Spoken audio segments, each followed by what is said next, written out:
Sa hapagkainan ng Pasko, nagkunwari ang aking mga anak na hindi ako umiiral, at nagbubulungan, hindi na kailangan ninuman ang matandang hangal. Wala akong sinabi, ngunit inilathala ko ang huling habilin kung saan inalis ko sila sa mana. Nanlaki ang kanilang mga mata. Sumabog sila sa galit na mga sigaw. Nanatili akong tahimik, pinapanood ang kanilang mga inaasahan na nawawasak laban sa katotohanan, dahil ang pagtataksil ay hindi mananatiling walang kaparusahan. Bago magpatuloy, mag-subscribe sa channel at isulat sa mga komento kung anong oras na sa inyong rehiyon ngayon.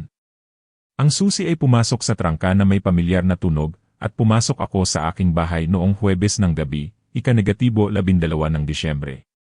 Ang 45 taon ng pagtatayo ng Reyes Pharma mula sa isang maliit na botika hanggang sa 4 na sangay sa buong Quezon City ay dapat sana'y nagbigay sa akin ng kapayapaan sa sarili kong tahanan. Sa halip, narinig ko ang tawanan mula sa kusina. Ang boses ng aking anak na si Roberto, ang matinis na tono ng kanyang asawang si Karina, at ang paos na halakhak ni Felicidad na magkakahalo. Ibinaba ko ang aking briefcase at naglakad patungo sa ingay. Habang papalapit ako, lalong lumilinaw ang kanilang mga boses. Nakita mo ba ang mukha niya noong sinabi ko sa kanya na naplano na natin ang lahat? Ang boses ni Karina ay puno ng panunuya. Classic, sagot ni Felicidad. Akala talaga ng matandang hangal na gusto natin ang opinyon niya. Nanigas ang kamay ko sa hamba ng pinto. Mas mahina ang boses ni Roberto, tila nag-aalinlangan. Hindi ko alam. Baka dapat ni. Dapat ano, putol ni Karina sa kanya, hayaan siyang sirain ang Pasko sa kanyang mga makalumang ideya. Hindi salamat. Pumasok ako sa pintuan. Agad na namatay ang tawanan. 3 mukha ang lumingon sa akin, at tila bumaba ang temperatura sa silid. Gabi, sabi ko, sinusubukang panatilihing kalmado ang aking boses. Ano ang nakakatawa? Tiningnan ako ni Karina na parang nakaistorbo ako sa isang pribadong pagpupulong. Tumayo siya, at umalingas-ngas ang kanyang upuan sa sahig. Wala namang magiging interesante sa'yo, Pepe. Dumaan siya sa tabi ko, nag-iwan ng alimuom ng mamahaling pabango. Iyong Chanel No. 5 na binili ko para sa kanya noong nakaraang Pasko. Si Felicidad, ang ina ni Karina, na 3 taon nang nakatira sa guest room ko, ay kumunot ang ilong. Amoy lumakang gamot at mothballs, Pepe. Maligo ka muna siguro bago maghapunan. May mga bisita tayo mamaya. Ang paraan ng pagsasalita niya ay tila siya ang may-ari ng bahay, na para bang siya ang nagbabayad ng mortgage, kuryente, o amilyar. Hindi niya hinintay ang sagot ko bago lumingon kay Roberto. Anak, naalala mo bang bilhin yung alak na gusto ko? Yung mamahalin galing Makati. Ang aking anak, 42 taong gulang at hindi pa rin makatingin sa mata ng kanyang ama, ay tumango at kinuha ang kanyang telepono. Ganoon na lang, bigla akong nawalan ng saysay sa sarili kong kusina. Para na rin akong isang muebles. Hindi, mas binibigyan pa ng konsiderasyon ang mga muebles. Nakatayo ako roon na may naramdamang nagbago sa loob ng aking dibdib. Hindi galit kundi isang pagkilala. Para bang sa wakas ay nakita ko ang isang pattern na ilang buwan ko nang tinitingnan nang hindi talaga napapansin. Tumalikod ako at naglakad papunta sa aking opisina. Sa likuran ko, nagsimula ulit ang tawanan, mas mahina, mas maingat, ngunit tiyak na naroroon. Kalaunan ng gabing iyon, sinubukan ko ulit. Natagpuan ko sila sa sala. Si Karina ay nag-scroll sa kanyang tablet, marahil sa mga website ng interior design na palagi niyang tinitingnan. Si Roberto ay nagkunwaring nanonood ng basketball.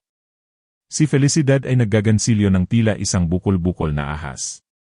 Gusto kong pag-usapan ang mga plano para sa Pasko, sabi ko, umupo sa aking paboritong silya. Dahil wala pang 2 linggo na lang. Hindi tumingala si Karina. Naayos na namin. Naayos niyo na, dahan-dahan kong inulit. Tumingin siya kay Roberto, napadala mo ba yung email sa caterer tungkol sa mga pagbabago sa menu? Hindi mapakali si Roberto. Ang kanyang mga mata ay sumulyap sa akin, pagkatapos ay umiwas. Karina, baka gusto ni Papa Nadi.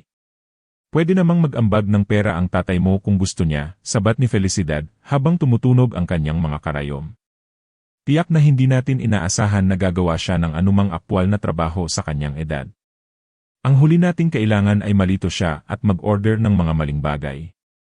Naaalala mo ba noong nakaraang taon nang bumili siya ng regular na eggnog sa halip na organic? Naaalala ko iyon ng perpekto. Bumili ako ng regular na eggnog dahil kalahati ang presyo at pareho lang ang lasa. Tila, iyon ay ebidensya ng aking humihinang estado ng pag-iisip sa halip na simpleng pagiging praktikal. Ang kaswal na kalupitan ay parang isang sampal. Hindi ang mga salita mismo, kundi ang tono. Ang pag-akala na ako ay walang kakayahan, na ang aking opinyon ay hindi mahalaga, na ako ay isang pabigat na kailangang pamahalaan sa halip na ang lalaking nagmamay-ari ng bubong sa kanilang mga ulo at nagbabayad para sa lahat. Sa wakas ay tumingin sa akin si Karina, at ang nakita ko ay mas masahol pa sa paghamak. Ito ay pagkainip na para bang ako ay isang matigas na mansa na hindi niya patuluyang maalis. Sasabihin namin sa iyo kung ano ang aming napagdesisyunan, Pepe. Huwag mo nang isipin yan. Huwag mo nang isipin na parang ako ay isang bata o ulyanin. Ito ang bahay ko, mahina kong sabi. Naman, bumalik siya sa kanyang tablet. At nagpapasalamat kami na hinayaan mo kaming manatili dito habang tinutulungan ka naming alagaan. Tinutulungang alagaan ako. Ako ay 68, hindi 78. Pinapatakbo ko pa rin ang 4 na botika sa buong Quezon City. Nagmamaneho pa rin ako papunta sa trabaho tuwing umaga. Nirerepaso ko pa rin ang mga kontrata, pinamamahalaan ang inventaryo, at hinaharap ang mga issue sa tauhan. Nasa akin pa ang lahat ng aking katinuan sa kabila ng kanilang iniisip o gustong isipin ng iba. Tumayo ako at naglakad papunta sa aking opisina, isinara ang pinto ng may maingat na precision. Masyadong malakas ay magmumukhang galit. Masyadong mahina ay magmumukhang talunan. Pinili ko ang pagiging matatag. Umupo ako sa leather na silya na binili ko 20 taon na ang nakalilipas noong kasagsagan ng negosyo, at inakala kong nagtatayo ako ng isang bagay na maipapasa sa aking anak. Ngayon, iniisip ko kung ano nga ba ang hinihintay ni Roberto na manahin. Ang aking negosyo, ang aking dignidad, o ang maging ulyanin ako para magawa nila ang anumang gusto nila. May nabasag ngayong gabi, hindi sa bahay, kundi sa akin. Ang bahagi na gustong maniwala na ang pamilya ko ay itinuturing pa rin akong pamilya.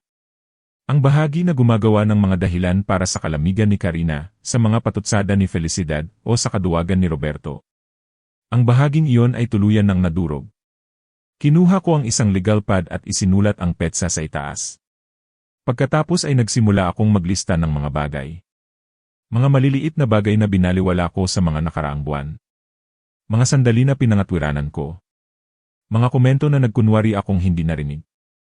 Isang pattern ang lumalabas, at kailangan ko itong makita ng malinaw bago magpasya kung ano ang gagawin. Dahil isang bagay ang natutunan ko sa 45 taon sa negosyo, hindi mo nilalabanan ang mga kaaway na hindi mo naintindihan. Una, kumalap ka ng impormasyon. Pagkatapos, gumawa ka ng plano. Pagkatapos, isagawa mo ito ng may katumpakan. At may nagsasabi sa akin na kakailanganin ko ang lahat ng tatlo. Hindi ako nakatulog ng maayos ng gabing iyon. Ang isip ko ay paikot-ikot sa mga nakaraang buwan, dinadampot ang mga alaala na parang mga langib. Biyernes ng umaga, ika-13 ng Disyembre, tumawag ako sa botika at sinabi sa aking manager na magtatrabaho ako mula sa bahay. Pagkatapos ay ikinulong ko ang aking sarili sa aking opisina kasama ang aking legal pad at isang takure ng kape. Bumuhos ang mga alaala nang tumigil ako sa pagtulak sa mga ito. Ika-15 ng Oktubre, ika-42 na kaarawan ni Roberto. Nasa botika ako hanggang alas -6 ng gabi, pagkatapos ay nagmadaling umuwi, inaasahan ang karaniwang maliit na hapunan ng pamilya. Sa halip, nakita ko ang isang sulat sa counter ng kusina. Inilabas si Roberto para sa kanyang kaarawan. Ayaw ka naming abalahin. May tirang pagkain sa ref ni. Nagpunta sila sa paborito niyang steakhouse, kung saan kami dati nagdiriwang bawat taon, nang wala ako. Nang tanungin ko si Karina tungkol dito mamaya, nagulat siya. Ah, gusto mo bang sumama? Akala ko pagod ka na sa trabaho. Ginawan ka namin ng pabor talaga. Isinulat ko ito. Insidente bilang isa. Ika-8 ng Setyembre. Nasa aking opisina ako, bahagyang nakabukas ang pinto, nang marinig ko si Felicidad sa telepono sa pasilyo. Hindi niya alam na nasa bahay ako. Naku, Martha, kung makikita mo lang siya kamakailan, sabi niya sa kung sino man ang nasa kabilang linya. Laging nakakalimot, paulit-ulit ang sinasabi. Sa ating dalawa lang, hindi na magtatagal at tuluyan na siyang masisiraan ng bait. Pagkatapos ay sa wakas ay makakagawa na ng desisyon sina Karina at Roberto dito nang hindi siya nakikialam. Nakakalungkot talaga, pero ganyan ang takbo ng buhay. Nanigas ako sa aking desk, nakikinig habang inilalarawan niya ang isang bersyon ko na hindi naman totoo. Hindi ako nakakalimot. Nagpapatakbo ako ng 4 na matagumpay na negosyo. Ngunit nagtatayo siya ng isang naratibo, bawat ladrilyo, inihahanda ang entablado para sa isang bagay. Isinulat ko ito. Insidente bilang 2. Ika-20 ng Nobyembre. Pumasok si Roberto sa aking opisina na may dalang folder ng mga papeles. Pa, kailangan mong pirmahan ito. Mga bagay lang sa bangko. Walang importante. Sinubukan niya akong madaliin, nakatayo sa likod ko, ngunit 4 na dekada na akong nagbabasa ng mga kontrata at fine print. Hindi ito mga dokumento sa bangko. Ito ay mga papeles para sa power of attorney, malawak ang sakop, ang uri na magbibigay sa kanya ng kontrol sa aking mga account, ari-arian, at mga desisyon sa negosyo. Roberto, mahinahon kong sinabi, bakit mo eksaktong kailangan ng power of attorney sa aking mga gawain? Namula ang kanyang mukha. Kasi, naisip ni Karina kung sakaling may mangyari sa'yo, dapat handa kami. Walang nangyayari sa akin. 68 pa lang ako, wala sa bingit ng kamatayan. Kinuha niya pabalik ang mga papeles, bumubulong ng isang bagay tungkol sa pag-ingat lang, at mabilis na umalis. Binaliwala ko ito bilang mga ideya lang na isinaksak ni Karina sa kanyang isipan. Ngayon, iba na ang tingin ko rito. Ito ay isang bigong unang pagtatangka. Isinulat ko ito. Insidente bilang 3. Lumamig ang kape habang pinupuno ko ang bawat pahina. Ang pagkakataong inayos ni Karina ang aking mga gamot para tulungan akong makaalala, pero sa totoo lang ay mas pinahirap nitong hanapin ang kailangan ko. Ang mga usapan na tumitigil kapag pumapasok ako sa isang silid. Ang paraan ng pagbanggit ni Felicidad tungkol sa magagandang pasilidad para sa mga senior tuwing may balita tungkol sa mga retirement home. Hindi ito biglaan. Ito ay sistematiko. Isang mabagal, sinasadyang kampanya upang itulak ako sa gilid ng sarili kong buhay, upang ipinta ako bilang walang kakayahan, upang gawin akong invisible sa sarili kong bahay. At para saan? Ang sagot ay halata naman. Pera, ari-arian, mana. Hindi nila ako tinutulungan. Para silang mga buitre na nag-aabang, hinihintay na ako ay mamatay o maging masyadong malito para pigilan sila sa pagkuha ng gusto nila. Sumandal ako at tiningnan ang aking mga tala. 10 pahina ng ebidensya. 10 pahina ng kawalang galang at manipulasyon na nakabalat kayo bilang pag-aalala. Heto ang hindi nila alam tungkol sa akin. Hindi ko itinayo ang 4 na botika sa pamamagitan ng pagiging pasibo. Hindi ako nakaligtas sa negosyo sa loob ng 45 taon sa pamamagitan ng pagpapaapi. At tiyak na hindi ako nakarating sa kinalalagyan ko sa pamamagitan ng pagbabaliwala sa mga babala. Gusto nilang maging isang walang magawang matanda. CJ. Hayaan silang isipin iyon. Hayaan silang maging komportable sa kanilang mga haka-haka. Samantala, gagawin ko ang lagi kong ginagawa kapag nahaharap sa isang problema. Suriin ang sitwasyon, tipunin ang mga mapagkukunan, at bumuo ng isang diskarte. Kinuha ko ang aking telepono at nag-scroll sa aking mga kontak hanggang sa makita ko si Atty. Carlos David, ang aking abogado sa nakalipas na 20 taon, isang taong nakakaintindi na minsan ang pinakamahusay na opensa ay isang maingat na binuong depensa. Pumunta sa voicemail ang tawag. Carlos, si Pep Reyes ito. Kailangan kong mag-schedule ng isang pulong sa isang pribadong lugar, hindi sa bahay ko. Sabihin na nating sa Lunes sa opisina mo. Kailangan kong pag-usapan ang ilang mga pagbabago sa aking estate planning. Tawagan mo ako. Ibinaba ko ang telepono at muling tiningnan ang aking mga tala. Hindi ito tungkol sa paghihiganti. Hindi talaga. Ito ay tungkol sa pagprotekta sa aking pinaghirapan at pagtuturo sa 3 tao na ang respeto ay hindi opsyonal dahil lang sa tumatanda ang isang tao. Akala nila napakatalino nila, pinaplano ang kanilang kinabukasan gamit ang aking pera. Nagbubulungan tungkol sa aking paghina, tinatrato akong parang muebles. Wala silang ideya kung ano ang darating, at iyon mismo ang gusto ko. Umiti ako sa sarili, isinara ang legal pad at tumayo. Mayroon akong gagawin, mga tawag na kailangang gawin, mga paghahanda na kailangang simulan. Dahil kung may isang bagay akong natutunan sa pagpapatakbo ng negosyo sa Quezon City sa loob ng 4.5 dekada, ito yon. Ang batas ng Pilipinas ay napakalinaw tungkol sa mga karapatan sa ari-arian at mana, at malapit na akong maging eksperto sa pareho. Sabado ng umaga, ika-14 na ng Disyembre.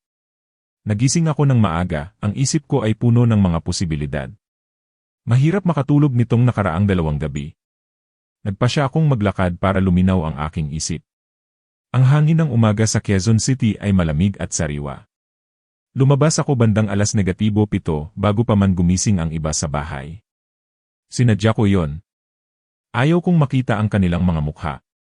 Ayaw kong magpanggap na normal ang lahat. Kinukuha ko ang sulat malapit sa aking gate nang marinig ko ang isang pamilyar na boses. Pepe, ang aga mo yata, si Mang Leo, ang aking kapitbahay sa loob ng 15 taon, ay naglalagay ng mga Christmas lights sa kanyang beranda. Isang retiradong abogado. Matalas pa rin kahit 73 na. Hindi makatulog, sabi ko, lumapit. Ang sipag mo naman sa mga dekorasyon na yan. Tumawa siya, bumaba mula sa kanyang hagdan.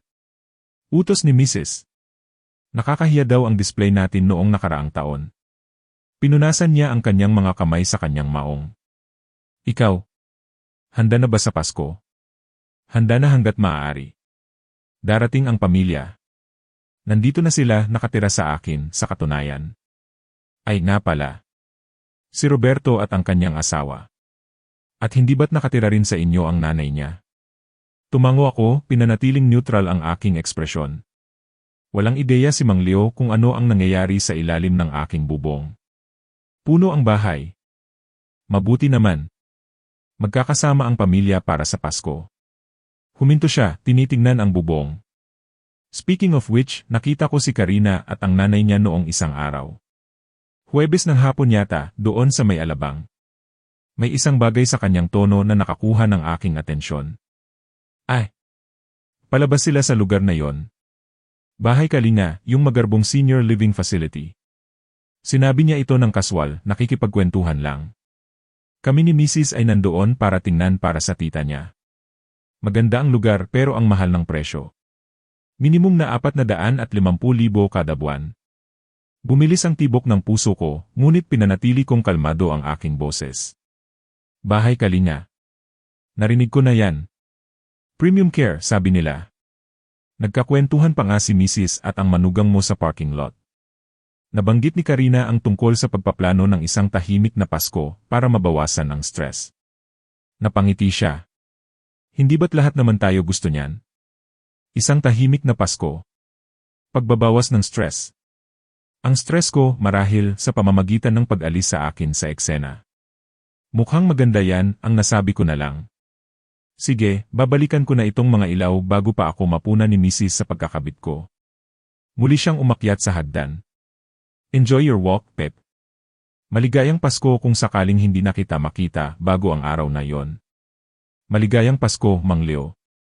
Naglakad ako palayo na parang wala sa sarili, ang isip ko'y naglalakbay. Ang Bahay Kalinga ay hindi lang basta pasilidad. Dito dinadala ng mayayamang pamilya ang kanilang mga matatandang kamag-anak kapag nagiging abala na sila. Magagandang hardin, mahusay na pangangalagang medikal, at ganap na wala sa paningin. 450,000 kada buwan. Gaano katagal nila akong balak ilagay doon? 1 taon? 2? Sa ganitong halaga, mabilis na mauubos ang aking ipon, lalo na kung makukuha nila ang access sa aking mga account sa negosyo sa pamamagitan ng power of attorney na sinubukang ipapirma sa akin ni Roberto. Ang mga piraso ay nagkakatugma na may nakakakilabot na kalinawan. Hindi lang ito tungkol sa kawalang galang.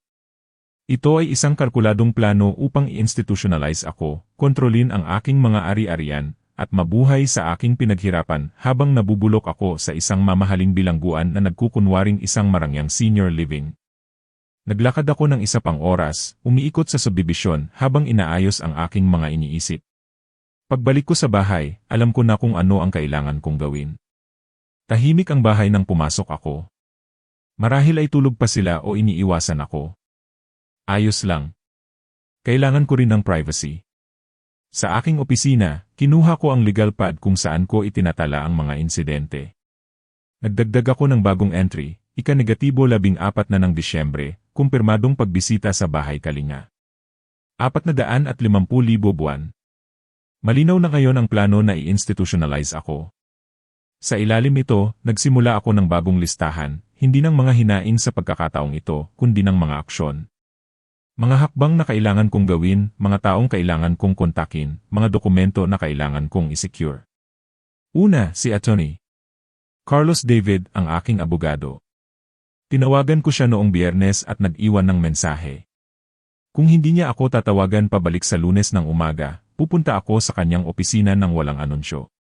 Pangalawa, suriin ang kasalukuyang huling habilin at mga dokumento ng ari-arian.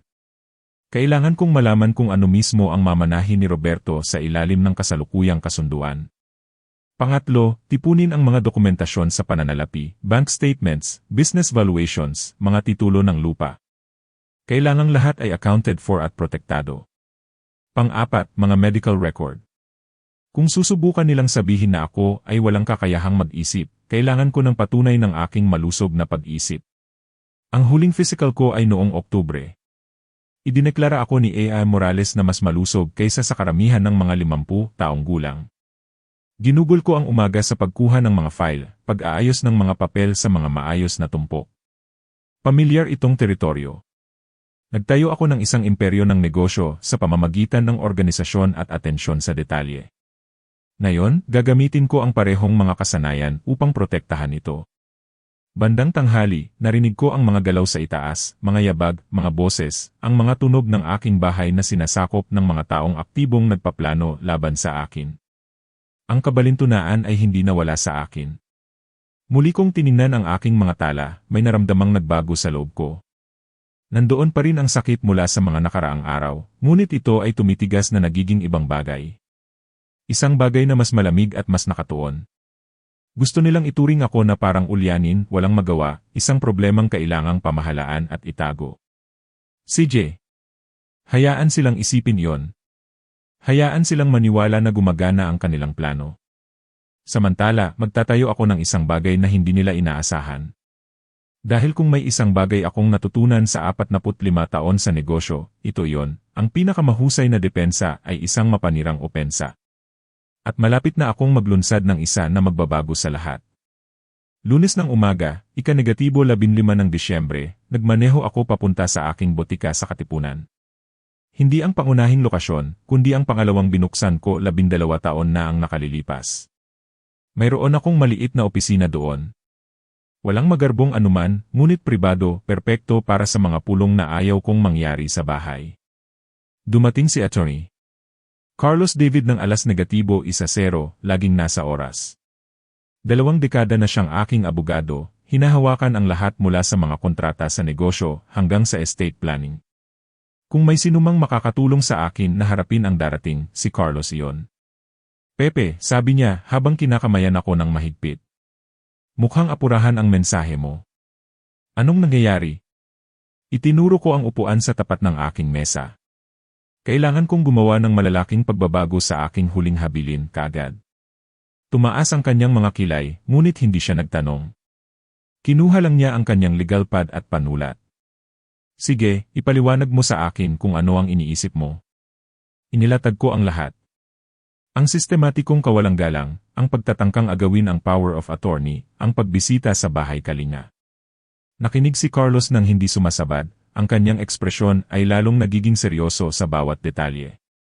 Kaya pinaplano nilang ipadeklarang wala kang kakayahang mag-isip, sabi niya nang matapos ako, para makuha ang kontrol sa iyong mga ari-arian at ilagay ka sa isang mamahaling senior living habang nilulustay nila ang pera mo. Iyon ang plano sa pagkakaalam ko. Maliban na lang kung hindi ka naman talaga walang kakayahan, at hindi mo hahayaang mangyari yon. Eksakto. Sumandal si Carlos sa kanyang upuan, nag-isip.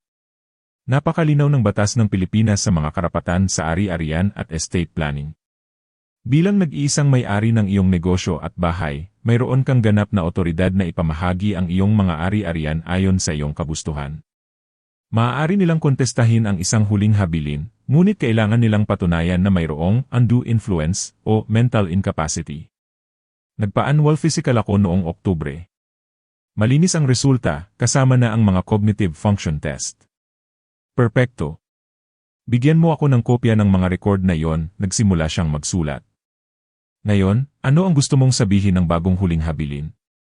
Pinag-isipan ko ito ng mabuti. Lahat ay mapupunta sa Philippine Children's Medical Center Foundation. Ang negosyo, mga ari-arian, mga investment account, lahat ng ito. Lahat ng ito. Walang matitira para kay Roberto. Isang piso, bilang pagkilala na hindi siya nakalimutan, kundi sadyang inalisan ng mana. Hindi na tinag si Carlos. Malamig yan, Pepe. Ganoon din kalamig ang pagpaplanong ipasok ang sariling ama sa isang pasilidad para sa pera. Makatarungan, patuloy siyang nagsulat. Paano ang ibang mga kamag-anak, mga pinsan, pamangkin? Isang maliit na trust para sa pinsan kong si Martha at sa kanyang mga anak. 11 milyong piso, hahatiin ng pantay-pantay. Mabait siya sa akin sa loob ng mga taon. Laging naaalala ang mga kaarawan, pagbisita, at Pasko. Tunay na nagmamalasakit. Sige, maaari kong i-draft ito ngayon, handa na para sa iyong pagsusuri bukas. Kailangan ko itong matapos ng mas mabilis. Pwede ba nating isagawa ito sa Martes, ika-17 ng Disyembre? Tuminala siya mula sa kanyang mga tala. 2 araw mula ngayon yan. Alam ko. Pepe, sigurado ka bang hindi mo gustong maghintay? Pag-isipan mo pa ito ng kaunti. Baka subukan mo munang kausapin si Roberto. Tinitigan ko siya sa mata. 3 araw ko nang iniisip ito at tapos na akong makipag-usap. Ginawa na nilang malinaw ang kanilang mga intensyon. Ngayon, gagawin kong malinaw ang sa akin. Sige, dahan-dahan siyang tumango. Ihahanda ko ang mga dokumento bukas ng hapon. Kakailanganin mo ng 2 testigo para sa pagpirma, mga taong maaaring magpatunay na nasa tamang pag-isip ka. Isasama ko si Frankie at si Marga. Mahigit 20 taon na silang nagtatrabaho sa aking pangunahing butika. Kilala na nila ako bago pa man ipanganak si Roberto. Magandang pagpili. At Pepe, isinara ni Carlos ang kanyang legal pad. Dapat mong malaman na kapag lumabas ito, magiging magulo ang mga bagay. Hindi ito tatanggapin ni na Roberto at ng kanyang asawa ng basta-basta. Inaasahan ko yan. Pinag-aralan niya ako sandali. Talagang gagawin mo ito ng walang pag-aalinlangan. Sige, kung gayon. Tiyakin nating lahat ay airtight. Tumayo siya. Tatawagan kita bukas ng tanghali kasama ang draft. Suriin mong mabuti. Gawin ang anumang pagbabago na gusto mo at i-schedule natin ang pagpirma. Pagkaalis ni Carlos, ginugol ko ang natitirang bahagi ng Lunes at buong Martes sa paghahanda. Inilipat ko ang mahahalagang dokumento mula sa aking safe sa bahay patungo sa safety deposit box ng aking bangko, birth certificate, mga titulo ng lupa, stock certificates, ang lumang huling habilin, mga papeles ng korporasyon, lahat ng maaaring subukang kunin o baguhin ni Roberto. Nagpakopya ako ng aking mga medical record at ipinanotaryo. Nag-order ako ng updated valuations para sa lahat ng 4 na lokasyon ng butika. Tinawagan ko ang aking accountant at ipinagawa sa kanya ang isang kumpletong financial statement. Kung gusto nilang sabihin na hindi ko alam ang aking ginagawa, magkakaroon ako ng paper trail na nagpapakita ng masusing kamalayan sa bawat ari-arian. Martes ng hapon, sinuri ko ang draft ni Carlos. Perpekto ito, malamig, tumpak, at legal na hindi matitinag. Malinaw na nakasaad sa paunang salita, bilang nasa wastong pag-isip at katawan, binabawi ko ang lahat ng mga nakaraang huling habilin at kodisel. Malinaw ang mga pamamahagi, Roberto Reyes, 1 oras. Philippine Children's Medical Center Foundation, ang natitirang bahagi ng ari-arian, tinatayang nasa 380 milyon. Miyerkules, ika-17 ng Disyembre, nakipagkita ako kay Carlos sa kanyang opisina. Kasama ko sina Frankie at Marga, na tila medyo nalilito, ngunit handang tumulong. Pinirmahan ko ang huling habilin ng 2:00 ng hapon, kasama si Carlos at isang notaryo na nagngangalang Linda Shaw bilang mga saksi. Pumirma sina Frankie at Marga bilang mga testigo na nagpapatunay sa aking katinuan. Tapos na, sabi ni Carlos, iniabot sa akin ang orihinal na dokumento. Itago mo ito sa isang napakaligtas na lugar. May mga kopya ako sa vault ng aking opisina. Hawak ko ang dokumento, ramdam ang bigat nito. 20 pahina na kumakatawan sa 45 taon ng pagtatrabaho, ngayon ay nakadirekta sa pagtulong sa mga batang may sakit sa halip na pagyamanin ang mga walang utang na loob na kamag-anak. Salamat, Carlos. Huwag ka munang magpasalamat. Ang mahirap na bahagi ay darating pa. Alam ko. Nagmaneho ako pauwi dala ang huling habilin sa aking briefcase na may kakaibang pakiramdam ng kalmado. Nakahanda na ang bitad. Kailangan ko na lang maghintay para sa Noche Buena kung kailan ko ito pasasabugin sa harap ng lahat. 7 araw pa. 7 araw ng pagpapanggap na normal ang lahat habang nakaupo sa isang bomba na sisira sa kanilang maingat na binuong mga plano. Makakapaghintay ako ng 7 araw. Matapos ang 45 taon ng pagtatayo ng isang bagay na karapat-dapat protektahan, tiyak na makakapaghintay ako ng 7 araw. Ika-24 ng Disyembre, bisperas ng Pasko. Ang araw na hinihintay ko ay dumating na may malinaw na sikat ng araw sa umaga na tumatagos sa bintana ng aking silid. Bumangon ako ng maaga, naligo, at nagsuot ng aking pinakamagandang kaswal na damit. Kung ito ay magiging isang pagtatanghal, gusto kong magmukhang angkop sa papel. Sa ibaba, abala na ang bahay. Gising na si Karina mula pa 6:00, nag-uutos kay Roberto at Felicidad. Ang mesa sa kainan ay ginagawang parang eksena mula sa isang magazine, mga kristal na baso, mamahaling pinggan na binili ko maraming taon na ang nakalilipas, at magagarang centerpiece na may mga sanga ng pino at gintong laso. Nakatayo ako sa pintuan ng aking opisina, pinapanood silang magtrabaho. Gumagalaw sila sa espasyo na may kaswal na pakiramdam ng pagmamay-ari, tinatalakay ang paglalagay at presentasyon na para bang hindi ako umiiral, na sa tingin ko ay iyon mismo ang punto. Roberto, baluktot yang mga napkin. Ayusin mo. Ang boses ni Karina ay may talim na nakilala ko na, ang uri na nangangahulugang stressed siya at naghahanap ng isang taong makokontrol. Maayos naman sa tingin ko, bulong ni Roberto, ngunit inayos pa rin niya ito. Darating ang kapatid mo at ang asawa niya ng 6:00, sabi ni Felicidad habang inilalabas ang mga serving dish. Si Carlo ay napaka-partikular sa presentasyon. Kailangan nating maging perpekto ang lahat.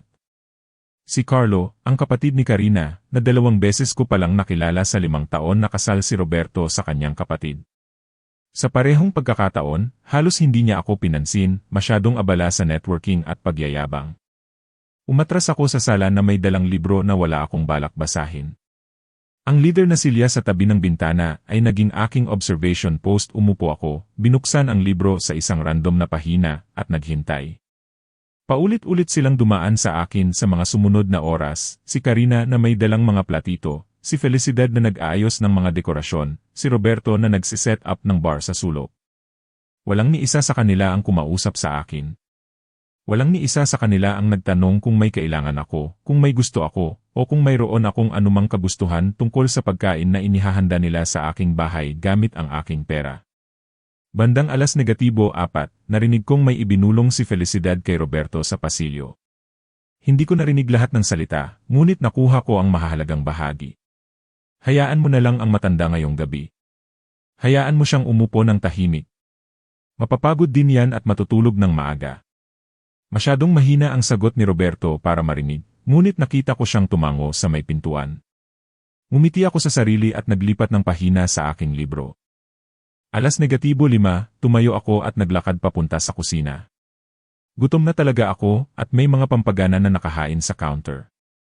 Mamahaling keso, crackers, at isang uri ng paste na marahil ay mas mahal pa sa isang linggong grocery. Hindi pa tayo nagsisilbi.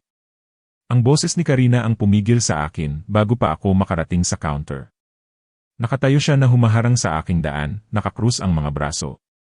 Magsisimula ang hapunan ng 6:30. Maaari kang maghintay sa sala. Ang tono ay pareho sa ginagamit sa isang bata na sinusubukang kumuha ng cookies bago maghapunan.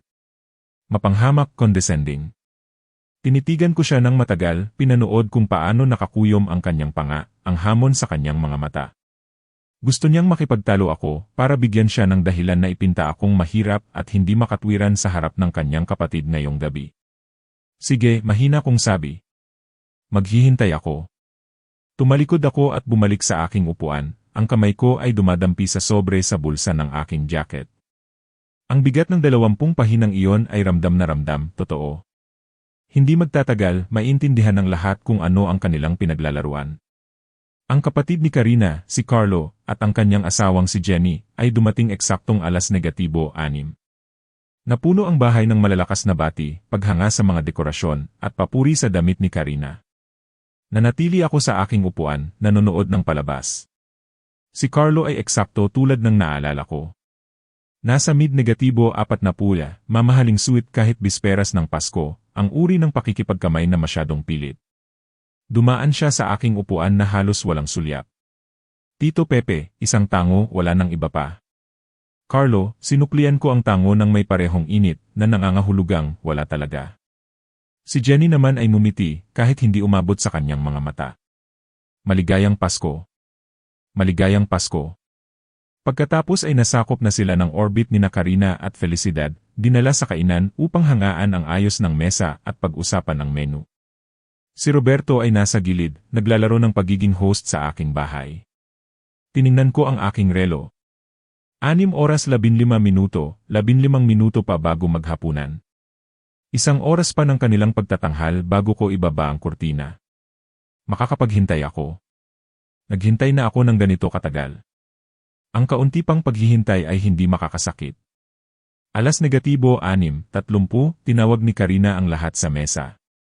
Tumayo ako at naglakad papunta sa kainan, umupo sa dulong upuan, hindi sa kabisera kung saan ako karaniwang umuupo, kundi sa upuan na itinalaga nila para sa akin, ang nakaharap sa pader, malayo sa pangunahing usapan. Ang simbolismo ay hindi nawala sa akin. Literal nilang iniharap ang aking upuan palayo sa pagtitipon ng pamilya.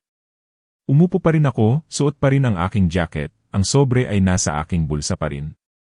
Hayaan silang magkaroon ng kanilang sandali. Hayaan silang isipin na nanalo na sila. Dahil sa loob ng 1 oras, kapag inilabas ko ang dokumentong iyon at binasa ito ng malakas, bawat pag-aakala na ginawa nila tungkol sa gabing ito ay madudurog na parang mga kristal na baso sa mesang ito, at masisiyahan ako sa bawat segundo nito. Nagsimula ang hapunan ng 6:30. Nagpakitang gila si Karina. May lechon, roasted vegetables, at magarbong potato gratin. Nakaupo ako na nakatalikod sa pangunahing aksyon, nakikinig sa kanilang pag-uusap sa paligid ko. So, Carlo, kamusta ang real estate? Tanong ni Felicidad, habang ipinapasa ang tinapay nang hindi ako inaalok. Booming, sabi ni Carlo. Kakasara ko lang ng isang property sa Dasmariñas Village. 225 milyon. Ang komisyon ko pa lang, pwedeng pambili ng magandang kotse. Napakagaling, tuwang-tuwang sabi ni Karina. Kami ni Roberto ay nag-isip na mag-invest. Baka pwede mo kaming bigyan ng payo. Mag-invest gamit ang anong pera? Ang sahod ni Roberto. Ang mana na inaasahan nila. Siyempre, sabi ni Carlo. Pamilya ang nagtutulungan. Iyon ang diwa ng gabing ito. Ang makasama ang mga taong mahalaga. Itinaas niya ang kanyang baso. Sumunod ang lahat maliban sa akin. Walang naglagay ng laman sa baso ko. Ang usapan ay umikot sa akin. Mga plano sa bagong taon, mga renovation, mga bakasyon. Ang bahay na ito ay may malaking potensyal, sabi ni Karina. Kapag sa wakas ay nagpa-renovate na kami, gigibain ko ang pader na ito. Mas moderno ang open concept. Kapag hindi kong naparabang sa kanya na ang bahay na ito. Hindi mapakali si Roberto ngunit walang sinabi. Pagkatapos ng pangunahing ulam, tumayo si Karina. Kukunin ko na ang dessert. Roberto, tulungan mo ako. Mula sa kusina, narinig ang kanyang boses. Can you believe how quiet he's being? Perfect. Just like we planned. Lumapit si Felicidad kina Carlo at Jenny. Sa ating dalawa lang, humihina na siya. Makakalimutin, nalilito. Tinitingnan na namin ang mga care facility. Iyon ang pinakamabuti. Mahirap yan, sabi ni Jenny. Pero ginagawa ninyo ang tamang bagay. Nanatili akong tahimik, hinahaya ang bawat salita ay dumaan sa akin. Hayaan silang ipinta ang kanilang larawan. Sa ilang minuto, sisirain ko ito. Bumalik si Karina na may dalang dessert.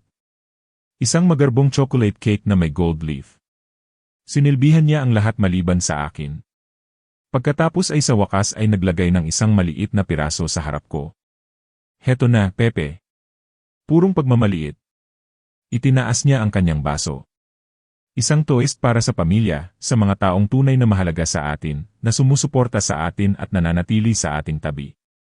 Para kay Roberto, sa aking ina, kina Carlo at Jenny. Ang kanyang mga mata ay dumaan sa akin. Sa mga taong nagbibigay kahulugan sa buhay. Nag-clink ng baso ang lahat. Tumingin sa akin sandali si Roberto, pagkatapos ay umiwas, namumula. Pinanood ko silang uminom, pinanood ko silang magdiwang. Pagkatapos ay ibinaba ko ang aking tinidor, kinuha ang sobre sa aking bulsa. Bago ang dessert, mahinahon kong sabi, mayroon akong anunsyo. Napalingon si Karina sa akin. Pepe, nasa gitna tayo ng hindi ito magtatagal. Inilabas ko ang dokumento. Kamakailan ay gumawa ako ng mga pagbabago sa aking estate planning. Naisip kong perpekto ang gabing ito para ibahagi ito. Katahimikan. Maging si Carlo ay napatigil sa pagkain. Ano nang pinagsasabi mo? Alanganing tanong ni Roberto. Inayos ko ang mga pahina. Ito ang bago kong huling habilin. Isinagawa noong ika-17 ng Disyembre. Maayos na sinaksihan at ninotaryo. Namutla ang mukha ni Karina. Hindi ka seryoso. Ganap na seryoso. Hayaan niyong basahin ko ang mahahalagang bahagi. Nanginginig ang kamay ni Felicidad. Nagkatinginan sina Carlo at Jenny. Nagsimula akong magbasa. Matatag, bawat salita ay parang martilyo. Bilang nasa wastong pag-isip at katawan, binabawi ko ang lahat ng mga nakaraang huling habilin. Sa aking anak, si Roberto Reyes, iniiwan ko ang halagang ₱1, 1 oras, bilang pagkilala na hindi siya nakalimutan, ngunit ang kanyang mga kilos ay nagpakita ng kawalan ng paggalang sa mga pagpapahalagang pampamilya na aking itinataguyod. Namuti ang mukha ni Roberto. Pa, ano? Nagpatuloy ako sa pagbabasa. Ang kabuuan ng aking ari-arian, kasama ang lahat ng interes sa negosyo, mga ari-arian, at mga financial asset, na tinatayang nasa 380 milyon, ay ililipat sa Philippine Children's Medical Center Foundation. Ganap na katahimikan. Pagkatapos ay nagsalita si Karina.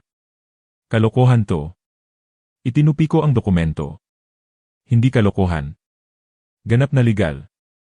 Ganap na may bisa. Hindi mo pwedeng gawin to, tumaas ang kanyang boses. Pamilya mo kami. Tinitigan ko siya ng mahinahon. Ang pamilya ay nagrerespetuhan, Karina.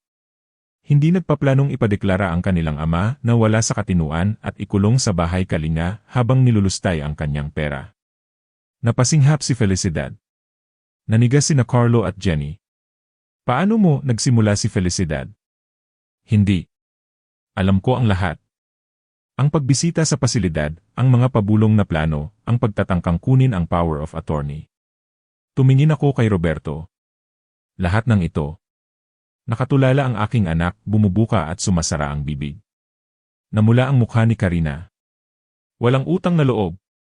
Inaalagaan ka namin, nakatira dito, tinitiis ang mga ugali mo. Inaalagaan ako, tinaas ko ang isang kilay.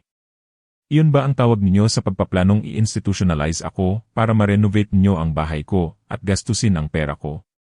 Hindi yan, hindi namin kailanman natigilan ang kanyang boses. Narinig ko kayo, Karina. Lahat kayo. Tumingin ako sa paligid ng mesa. Akala niyo ba ganun na ako kaulyanin? Na hindi ko mapapansin ang mga bulungan, ang mga plano, ang ganap na kawalan ng respeto. Tumikim si Carlo. Baka dapat bigyan namin kayo ng privacy. Hindi, manatili kayo. Dapat ninyong malaman kung ano ang sinubukang gawin ng kapatid ninyo. Sa wakas ay nagsalita si Roberto. Pa, pakiusap. Pwede nating pag-usapan to, ayusin to. Tiningnan ko ang aking anak, tunay na tiningnan, nakita ang takot, ang desperasyon. Sa ilalim nito, nakikita ko pa rin ang maliit na batang lalaki na tumutulong sa akin magbilang ng mga tableta sa botika. Ngunit wala na ang batang iyon, pinalitan ng mahinang lalaking ito na hinayaang magplano ang kanyang asawa laban sa kanyang ama. Walang dapat ayusin, Roberto. Nakapagpasya na ako. At mumiti ako dahil sa wakas, pagkatapos ng ilang linggong pagiging invisible, lahat sila ay nakatingin na sa akin ngayon. Bawat isa sa kanila. Umalis sina Carlo at Jenny sa loob ng 10 minuto. Nagbigay sila ng mga padalos-dalos na dahilan tungkol sa isang maagang umaga kinabukasan, pinasalamatan si Karina para sa hapunan ng may pilit na kagandahang loob at halos tumakbo palabas ng pinto. Hindi ko sila masisisi. Dumating sila para sa isang masayang hapunan ng Pasko at nakuha ang isang front row seat sa isang family implosion. Sa sandaling sumara ang pinto sa likuran nila, bumaling sa akin si Karina, ang kanyang mukha ay mula sa maputla ay naging pula, ang kanyang mga kamay ay nanginginig habang hinahawakan ang gilid ng mesa. Hindi mo pwedeng gawin to. Matinis ang kanyang boses. Pamilya mo kami. Nakatira kami dito, inaalagaan ka. Maingat kong itinupi ang huling habilin at ibinalik sa bulsa ng aking jacket. Inaalagaan ako. Iyon ba ang tawag niyo roon? Nagluluto kami. Naglilinis. Tinitiyak naming okay ka. Hindi niyo ako pinapansin sa sarili kong bahay. Nagbubulungan kayo tungkol sa paglalagay sa akin sa isang pasilidad. Sinubukan niyo akong papirmahin ng power of attorney. Pinanatili kong kalmado at pantay ang aking boses. Hindi iyon pag-aalaga, Karina. Iyon ay isang hostile takeover. Nagsalita si Felicidad, nanginginig sa peking emosyon. Pepe, mahal, hindi mo naintindihan ang lahat. Tinitignan lang namin ang bahay Kalinga para sa research purposes, kung sakaling kailanganin mo ito sa hinaharap. Nag-aalala kami sa iyong kapakanan. Tiningnan ko siya ng may halong awa. Felicidad, 45 taon na ako sa negosyo. Alam ko kung ano ang itsura ng manipulasyon. Nakatira ka ng libre sa aking bahay, kumakain ng aking pagkain, gumagastos ng aking pera, at nagpaplanong ilagay ako sa isang bodega para makuha mo ang natitira. Huwag mong insultuhin ang aking talino. Pa, halos pabulong na sabi ni Roberto. Namumutla ang kanyang mukha. Pakiusap, pwede ba tayong mag-usap? Tayo lang. Ano pa ang pag-uusapan, Roberto? Hindi ko alam, napatigil siya, napagtanto kung paano yon tunog. Ibig kong sabihin, hindi ako sang-ayon sa lahat, pero sumama ka pa rin. Tumayo ako mula sa mesa. Hinayaan mong planuhin ng asawa mo ang aking institutionalization. Sinubukan mo akong lokohin para pumirma ng mga legal na dokumento. Tahimik kang nakaupo habang tinatrato akong parang isang piraso ng Webles sa sarili kong tahanan. Patawad, basag ang kanyang boses. Patawad po. Patawad dahil ginawa mo o patawad dahil nahuli ka? Wala siyang sagot doon. Hinampas ni Karina ang kanyang kamay sa mesa. Nakakabaliw to. Hindi mo pwedeng iwanan ang lahat sa charity. Paano ang anak mo? Paano ang pamilya mo? Ang pamilya ko ay namatay kasama ng aking asawa 12 taon na ang nakalilipas. Lumabas ang mga salita ng mas matigas kaysa sa aking inaasahan, ngunit totoo ang mga ito. Ang mayroon ako ngayon ay mga taong nakikita ako bilang isang bank account na may pulso. Nagsimulang umiyak ng peke si Felicidad. Paano mo nasasabi iyan pagkatapos ng lahat ng ginawa namin? Ano nga ba ang ginawa ninyo, putol ko? Nakatira ka dito sa loob ng 3 taon nang walang binabayarang anumang sentimo. Kinain mo ang aking pagkain, ginamit ang aking mga utility, at nagreklamo tungkol sa lahat mula sa temperatura hanggang sa kapitbahayan. Hindi ka nagtrabaho, hindi nag-ambag, hindi nagpakita ng anumang pagkakahawig ng pasasalamat o respeto. Kaya, pakiusap, liwanagin mo ako. Ano nga ba talaga ang iyong ginawa? Ibinuka niya ang kanyang bibig, isinara ito, at binuksan muli. Walang lumabas. Nagbago ng taktika si Karina. Alam mo? CJ, itago mo ang pera mo. Ibigay mo lahat sa charity. Pero kapag matanda ka na at nag-iisa at may sakit, huwag kang iyak sa amin. Halos matawa ako. Karina, 68 na ako at nagpapatakbo ako ng 4 na matagumpay na negosyo. Mas marami akong kaibigan at profesional na kontak kaysa sa maiisip mo. Matanda na ako ayon sa iyong mga pamantayan at tiyak na hindi ako nag-iisa. Ang tanging mali ko ay naging masyadong mapagparaya sa mga taong gumagamit sa akin. Pang-aabuso ito sa matatanda, biglang sigaw ni Felicidad. Maaari ka naming i-report para sa napatigil siya, napagtanto kung gaano kaabsurdo iyon. Para sa ano? Pagbabago ng sarili kong huling habilin? Paggawa ng mga desisyon tungkol sa sarili kong ari-arian? Umiling ako. Napakalinaw ng batas ng Pilipinas. Mayroon akong lahat ng karapatan na ipamahagi ang aking ari-arian ayon sa aking kagustuhan. At pinili kong iwanan ito sa isang organisasyon na tunay na tumutulong sa mga bata sa halip na sa mga may karapatang matatanda na gustong kumita sa aking pagkamatay. Tumayo si Roberto, umalingas-ngas ang kanyang upuan. Hindi ako makapaniwalang ganyan kababa ang tingin mo sa akin. Ang tingin ko sa iyo ay eksakto sa ipinakita ng iyong mga kilos, Roberto. May mga pagpipilian ka. Sa bawat pagkakataon, pinili mo ang pag-apruba ni Karina kaysa sa dignidad ng iyong ama. Hindi yan patas? Hindi ba? Noong gusto niyang papirmahin ako sa mga papeles na yon, pinigilan mo ba siya? Noong pinag-usapan niya ang bahay Kalinga, ipinagtanggol mo ba ako? Noong nagbubulungan sila tungkol sa akin na parang wala na ako, nagsalita ka ba kahit isang beses? Umiwas siya ng tingin. Iyon ang akala ko. Naglakad ako papunta sa pasilyo. Pupunta na ako sa aking silid. Huwag kayong mag-atubiling ipagpatuloy ang inyong hapunan. Mukhang mamahalin ang dessert. Sa likuran ko, tumaas ang boses ni Karina hanggang sa sumigaw. Magsisisi ka rito. Lalabanan namin to. Kukuha kami ng mga abogado. Patutunayan naming wala ka sa katinuan. Huminto ako sa pintuan at lumingon. Good luck dyan. Nagpa-complete physical ako noong Oktubre, kasama na ang cognitive function tests. Clean bill of health. Ang huling habilin ay sinaksihan ng 2 matagal ng empleyado at ninotaryo ng isang lisensyadong profesional.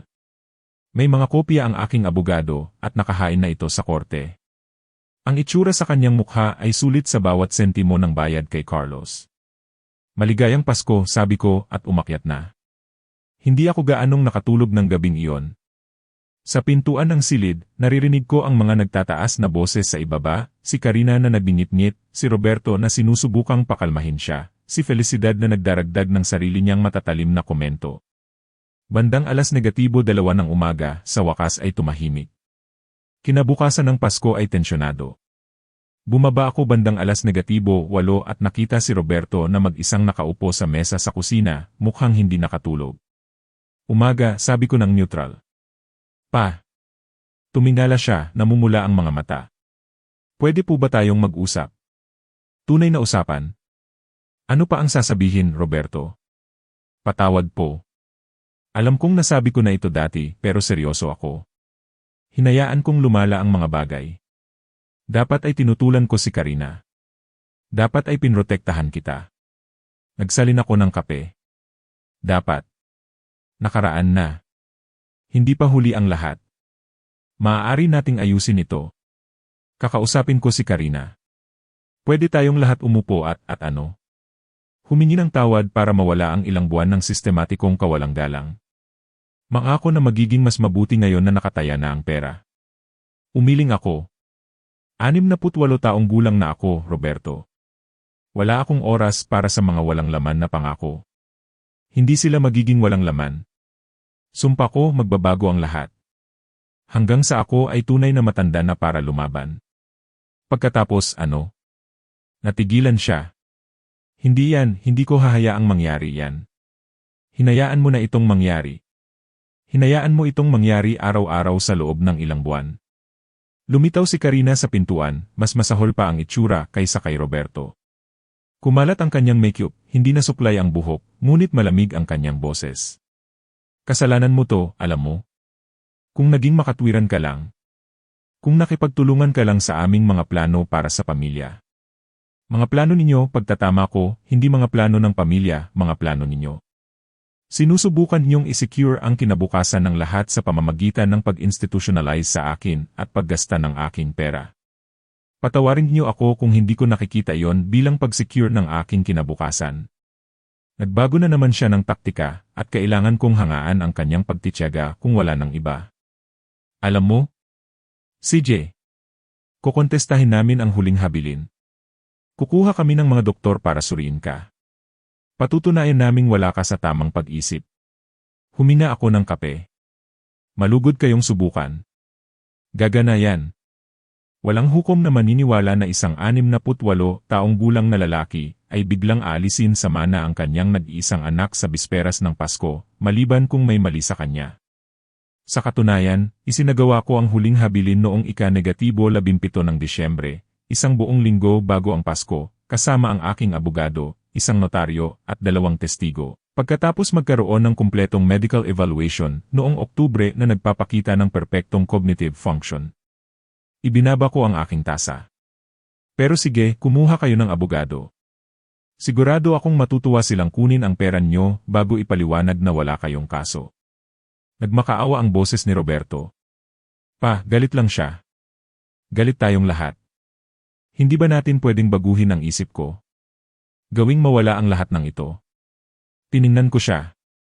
Roberto, ginugol ko ang 45 taon sa pagtatayo ng isang bagay.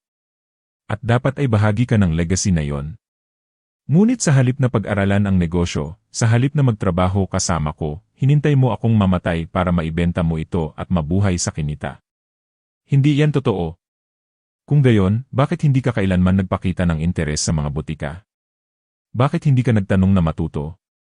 Bakit ang tanging hiling mo sa pananalapi ay ang panloloko sa power of attorney? Wala siyang sagot. Kinahapunan, tumunog ang aking telepono. Si Carlos David. Pepe, maligayang Pasko. Nakakatanggap na ako ng mga tawag mula sa mga abogado na nagsasabing kinakatawan nila ang iyong anak at manugang. Ang bilis nilang kumilos. Nagtatanong sila tungkol sa mga batayan para kontestahin ang huling habilin, mental competency, undue influence, mga ganoong bagay. Huminto siya. Ibinigay ko sa kanila ang karaniwang sagot, ang huling habilin ay may bisa, maayos na isinagawa, at mayroon kang kamakailang dokumentasyong medikal ng wastong pag-isip. Paano nila tinanggap? Gaya ng inaasahan mo. Isa sa kanila ang nagtanong tungkol sa iyong mga medical record mula Oktubre. Sinabi ko sa kanya na pribado iyon, ngunit mayroon nito at nagpapakita ng walang cognitive impairment. Hindi siya masaya. Hulaan ko, gusto niya ng libo-libo upfront para mag-imbestiga. Tumawa si Carlos. Milyon sa katunayan. 1.4 milyon na acceptance fee para lang suriin ang kaso. Narinig kong sinabi niya ang halaga sa isang tao sa kanilang panig. Medyo nagkasigawan pagkatapos noon. Si Karina, napagtanto na gagastos sila ng tunay na pera para labanan ito. Mukhang ganoon nga. Binanggit din niya na kahit na mag-contest sila, aabuti ng ilang taon ang litigasyon at gagastos ng hindi bababa sa 6 na numero na walang garantiya ng tagumpay. Umiti ako. Mabuti. Hayaan silang gastusin ang kanilang ipon sa pagsubok na makuha ang sa akin.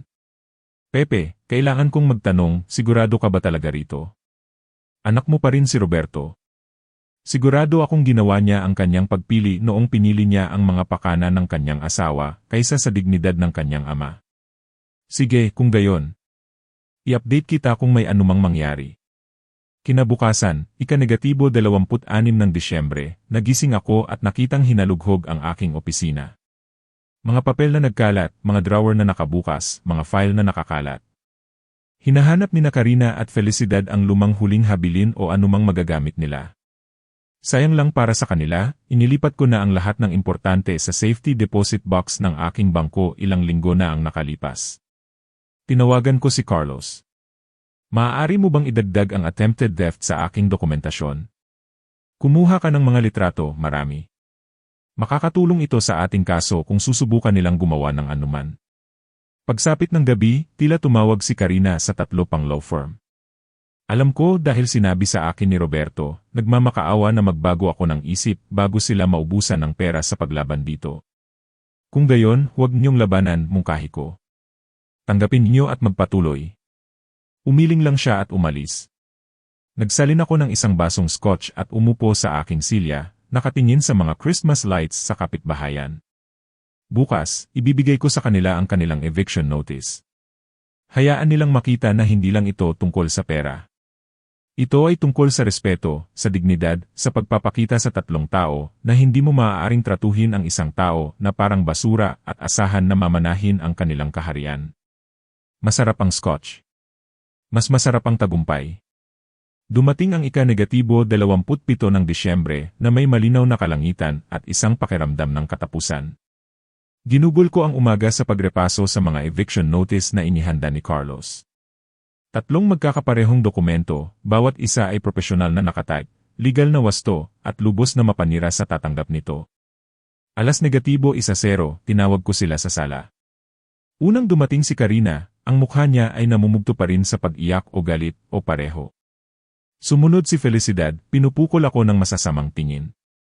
Huling dumating si Roberto, mukhang hindi nakatulog sa loob ng ilang araw. Umupo kayo, sabi ko, itinuturo ang sofa. Umupo sila. Sa isang pagkakataon, walang umangal. Inilagay ko ang 3 Manila envelope sa coffee table, isa sa harap ng bawat isa sa kanila. Ito ay mga 30-day eviction notice. Mayroon kayong hanggang ika-26 ng Enero para lisanin ang lugar na ito. Namuti ang mukha ni Roberto. Pinalalayas mo kami?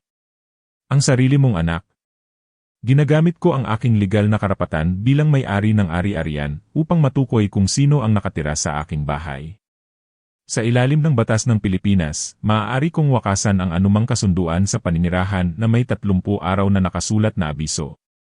Kinuha ni Karina ang kanyang sobre at pinunit ito. Nanginginig ang kanyang mga kamay habang nagbabasa. Nakakabaliw to. Wala kaming mapupuntahan. Mayroon kayong 30 araw para maghanap. Mas mahaba pa yan kaysa sa panahong ibinigay niyo sa akin para sa respeto. Respeto, itinapon niya ang papel. Wala kaming ginawa kundi alagaan ka. Halos matawa ako. Inaalagaan ako. Pag-usapan natin yan. Felicidad, magkano ang upa na binayaran mo sa loob ng 3 taon? Napanganga si Felicidad. Ako hindi ka naman humingi ng 0. Karina, magkano ang nayambag mo sa grocery, kuryente, amilyar? Tumutulong kami sa bahay. Hindi yan sagot. Roberto, ilang beses kang nagtanong tungkol sa pag-aaral ng aking negosyo, tungkol sa pagtatrabaho kasama ko, tungkol sa pagtatayo ng isang bagay ng magkasama. Tumingin sa sahig ang aking anak. Mayroon akong sariling career. Isang career na halos hindi sumasapat sa iyong car payment. Samantala, nakatira ka dito ng libre, naghihintay na mamatay ako para maibenta mo ang pinaghirapan ko sa buong buhay at mabuhay sa kinita. Hindi yan patas, tumayo si Roberto, basag ang boses. Anak mo ako. Wala ba yang kahulugan? Mayroon itong lahat ng kahulugan, nakaraang panahunan. Pinanatili kong matatag ang aking boses. May pagpipilian ka, Roberto. Sa bawat araw, pinili mo ang mga pakana ni Karina kaysa sa dignidad ng iyong ama. Pinili mo ang kaginhawahan kaysa sa karakter. Pinili mong hayaang planuhin ng iyong asawa ang aking institutionalization sa halip na ipagtanggol ako. Hindi ko alam ang lahat ng iyon. Sapat ang alam mo. Alam mong tinitingnan niya ang bahay Kalinga. Alam mo ang tungkol sa pagtatangkang kunin ang power of attorney. Alam mong tinatrato nila ako na parang invisible. Huminto ako. Alam mo at wala kang ginawa. Namula ang mukha ni Karina. Magsisisi ka rito. Sasabihin namin sa lahat ang ginawa mo. Sisirain namin ang reputasyon mo. Sige, sabihin niyo sa kanila na binago ko ang aking huling habilin at pinalayas ang aking walang utang na loob na pamilya. Sabihin niyo sa kanila na pinili kong i-donate ang aking ari-arian sa Children's Medical Research sa halip na iwanan ito sa mga taong nagplanong ilagay ako sa isang mamahaling pasilidad. Sigurado akong magugulat ang komunidad. Kinuha ko ang aking tasa ng kape. 45 taon kong pag-aari ang Reyes Pharma. Nag-empleyo ako ng 73 na tao sa 4 na lokasyon. Kilala ako sa komunidad na ito bilang isang patas na negosyante at isang mapagbigay na donor sa mga lokal na kawanggawa. Kayo, kilala bilang pamilyang nakatira sa aking bahay at walang inaambag. Mapait kang matanda, sigaw ni Felicidad. Marahil. Ngunit ako ay isang mapait na matanda na nagmamay-ari pa rin ng kanyang bahay, kanyang negosyo, at kanyang dignidad. Biglang hinawakan ni Felicidad ang kanyang dibdib, humihingal. Ang puso ko naku, ang puso ko. Hindi ako kumilos. Hindi man lang nag-alala. Inaatake ka ba ng parehong atake sa puso na naranasan mo noong Nobyembre? Yung himalang nawala nang dumating ang mga paramedic. Nanlaki ang kanyang mga mata. Akala niya hindi ko alam yon. Ako mismo ang tumawag sa kanila, mahinahon kong ipinagpatuloy. Pagkatapos mong sabihin kay Karina na inaatake ka sa puso para makakuha ng simpatsya. Walang nakitang mali ang mga yali. Sinabi nila sa akin na madalas itong nangyayari sa mga taong kulang sa pansin. Ibinalik ni Felicidad ang kanyang kamay mula sa dibdib. Tumigil ang paghingal. May iba pa ba? Tiningnan ko sila isa-isa. May iba pa ba kayong manipulasyon na gustong subukan? Marami pang peking emergency. Marami pang banta, marami pang luha. Katahimikan. Kung gayon, tapos na tayo dito. Nasa inyo na ang mga abiso. Iminumungkahi kong magsimula na kayong maghanap ng mga apartment. Maraming paupahan sa Quezon City, bagaman kakailanganin ninyong magbayad talaga sa pagkakataong ito. Halos pabulong ang boses ni Roberto. Pakiusap. Wala na bang paraan? Wala. Isang salita. Huli. Anak mo pa rin ako. At binigyan kita ng mas maraming oras kaysa sa ibinigay mong respeto sa akin. 30 araw. Mapagbigay na yon kung iisipin. Tumayo si Karina, nanginginig sa galit. Mamamatay kang mag-isa. Wala kang makakasama. Tinitigan ko siya sa mata. Mas gugustuhin kong mamatay ng mag-isa na may dignidad kaysa mabuhay na napapaligiran ng mga parasito. Kinuha niya ang kanyang sobre at nag-walk out. Sumunod si Felicidad, pinukol ako ng isang huling masamang tingin. Nagpaiwan si Roberto. Patawad po talaga, pa. Alam ko. Patawad dahil nahuli ka. Patawad dahil nawawalan ka ng mana.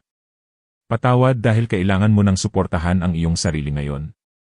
Ibinaba ko ang aking kape. Ngunit patawad sa ginawa mo. Patawad sa mga desisyon na ginawa mo. Sa tingin ko hindi.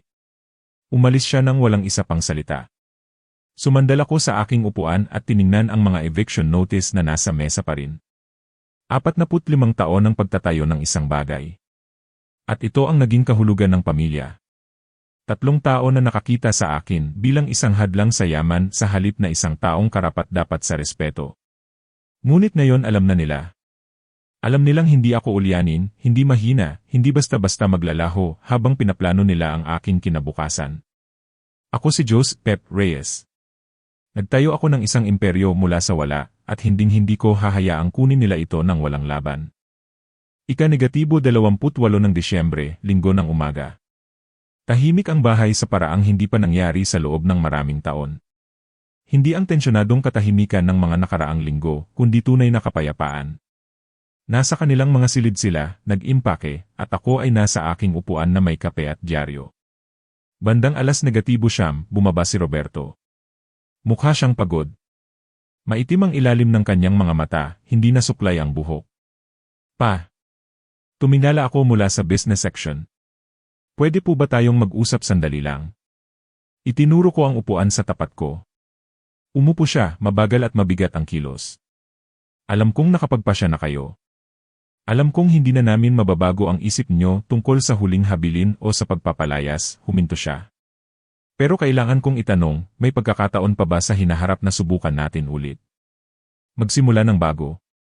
Maingat kong ibinaba ang dyaryo, tiningnan ang aking anak, tunay na tiningnan siya. 42 taong gulang, at nakikita ko pa rin ang maliit na batang lalaki na tumutulong sa akin magbilang ng inventaryo sa botika. Ang teenager na sobrang proud noong binuksan ko ang pangalawang lokasyon. Ang binatang pinili ang insurance kaysa sa pharmaceuticals dahil mas mababa ang pressure. Saan nangyari ang pagbabagong iyon? Kailan tumigil ang aking anak sa pagiging isang taong nakikilala ko? Wala na ang batang iyon. Ang lalaking ito ay gumawa na ng kanyang mga pagpili. Roberto, alam mo ba kung ano ang respeto? Oo po, syempre. Sa tingin ko hindi. Ang respeto ay hindi mga salita. Hindi ito mga paghingi ng tawad pagkatapos kang mahuli. Hindi ito mga pangakong magiging mas mabuti kapag malinaw na ang mga kahihinatnan. Lumapit ako. Ang respeto ay aksyon. Ito ay pagtatanggol sa isang tao kapag wala sila sa silid. Ito ay pagtangging makilahok sa mga planong makakasama sa kanila. Ito ay pagpili sa tama kaysa sa komportable. Dahan-dahan siyang tumango, nakatutok ang mga mata sa kanyang mga kamay. Hindi mo ako nirespeto, Roberto. Hindi noong mahalaga. Hindi noong gumagawa si Karina ng kanyang mga plano. Hindi noong gumagawa si Felicidad ng kanyang mga komento. Hindi noong may pagkakataon kang maging anak ko sa halip na asawa niya. Alam ko po, basag ang kanyang boses. Alam kong binigo ko kayo. Binigo mo ako. May paraan pa po ba para ayusin ito? Sumandal ako. Ang respeto ay hindi maibabalik sa pamamagitan ng mga salita, Roberto. Sa pamamagitan lamang ng mga kilos. At ang iyong mga kilos ay mas malakas magsalita kaysa sa anumang paghingi ng tawad.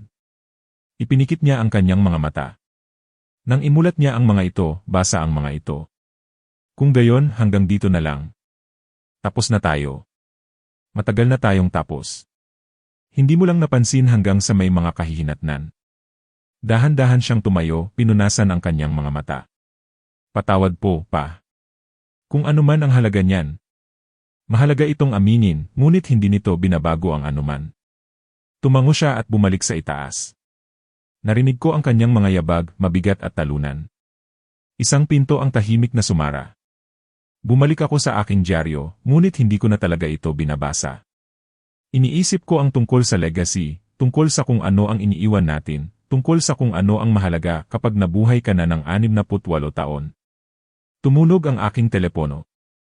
Pepe, kinukumpirma ko lang na naisumite na ang mga dokumento para sa Philippine Children's Medical Center Foundation. Tinanggap na nila ang future bequest at nagpadala ng isang napakagalang na liham. Mabuti.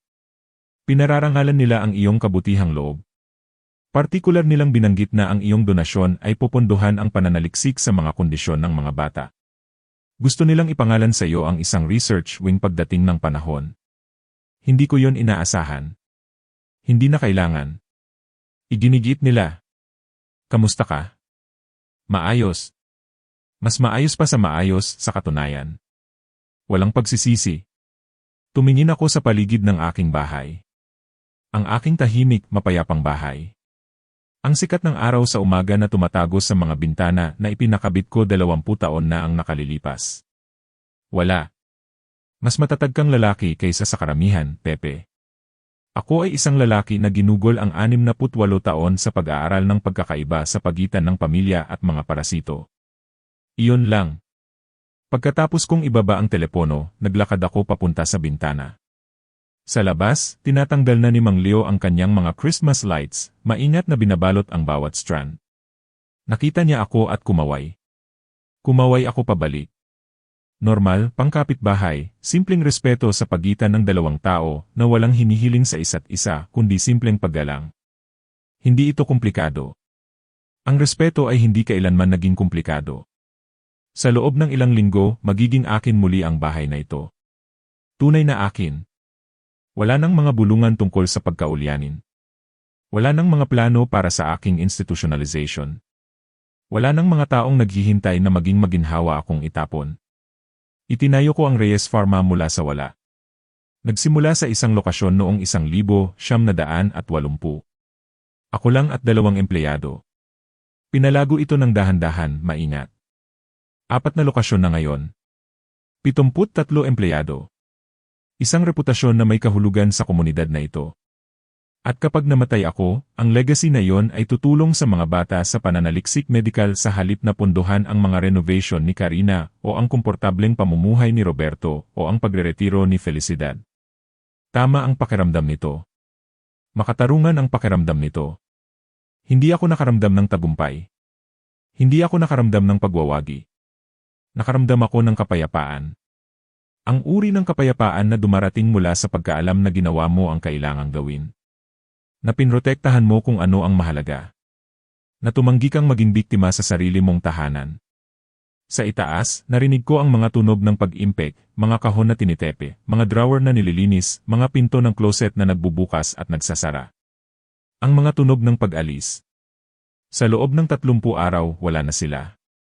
At ako ay mananatili dito, patuloy na nagpapatakbo ng aking mga negosyo, patuloy na pumapasok sa trabaho tuwing umaga, patuloy na gumagawa ng sarili kong mga desisyon, patuloy na nabubuhay sa aking mga sariling tuntunin. Patuloy na nakatayo. Itinaas ko ang aking tasa ng kape sa walang laman na silid, ang liwanag ng umaga ay nagpapakislap sa likido. Para sa respeto, mahina kong sabi, at sa pagkaalam kung kailan ito dapat hilingin. Mainit pa rin ang kape. Tahimik pa rin ang bahay. Sumisikat pa rin ang araw ng Disyembre sa aking mga bintana. At si Jose Pepe Reyes ay eksakto pa rin kung sino siya noon, isang lalaki na nagtayo ng isang bagay na karapat-dapat protektahan, at pinrotektahan ito. Kung nagustuhan mo ang kwentong ito, paki-like ang video na ito, mag-subscribe sa channel, at ibahagi ang iyong mga impresyon sa kwentong ito sa mga komento. Para mapakinggan ang susunod na kwento, ay click ang box sa kaliwa.